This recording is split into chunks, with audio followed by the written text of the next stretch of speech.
അയോധ്യ രാമക്ഷേത്രത്തിൽ പ്രതിഷ്ഠിക്കേണ്ട വിഗ്രഹം തെരഞ്ഞെടുത്തു. കർണാടകത്തിലെ ശില്പി അരുൺ യോഗിരാജ് നിർമ്മിച്ച വിഗ്രഹമാണ് അയോധ്യയിൽ പ്രതിഷ്ഠിക്കുക.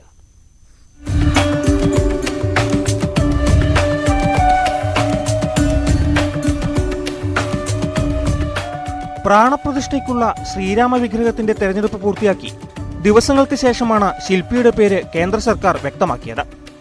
കേന്ദ്രമന്ത്രി പ്രഹ്ലാദ് ജോഷി എക്സിലൂടെയാണ് ശില്പിയാരെന്ന് വ്യക്തമാക്കിയത്. ശില്പി അരുൺ യോഗിരാജ് ശ്രീരാമ വിഗ്രഹത്തിനൊപ്പം നിൽക്കുന്ന ചിത്രവും അദ്ദേഹം പങ്കുവച്ചു.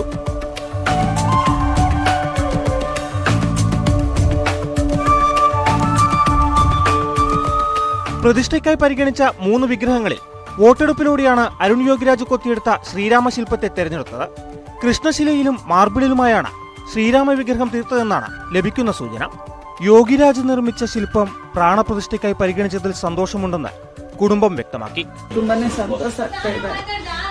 ಮತ್ತೆ ಈ ತರ ನನ್ನ ಮಕ್ಕಳು ಈ ತರ ಬೆಳೆದಲ್ಲ ಅನ್ನೋದು ದೊಡ್ಡವನು ಚಿಕ್ಕವನು ದೊಡ್ಡ ಮಗನೂ ನೋಡ್ತಿದ್ದಾನೆ, ಚಿಕ್ಕ ಮಗನೂ ಈ ತರ ತುಂಬಾ ಸಂತೋಷ ಆಗ್ತಾ ಇದೆ. ನೋಡಕ್ಕೆ ನಮ್ಮನೆಯವರೆಲ್ಲ ದುಃಖ ഫസ്റ്റ് റിയാക്ഷൻ സന്തോഷമായിತು. പ്രതിഷ്ഠ നടക്കുന്ന ജനുവരി 22 വരെ ശ്രീരാമ വിഗ്രഹം രഹസ്യമാക്കി വയ്ക്കാനാണ് ട്രസ്റ്റിന്റെ തീരുമാനം. കർണാടക മുൻ മുഖ്യമന്ത്രി BS യെഡിയൂരപ്പയും അരുൺ യോഗിരാജിനെ അഭിനന്ദിച്ചു. വെള്ളിയാഴ്ച നടന്ന രാമജന്മഭൂമി ട്രസ്റ്റിന്റെ യോഗത്തിൽ വിഗ്രഹം തെരഞ്ഞെടുക്കൽ നടപടികൾ പൂർത്തിയാക്കിയതായി സ്ഥിരീകരിച്ചിരുന്നു.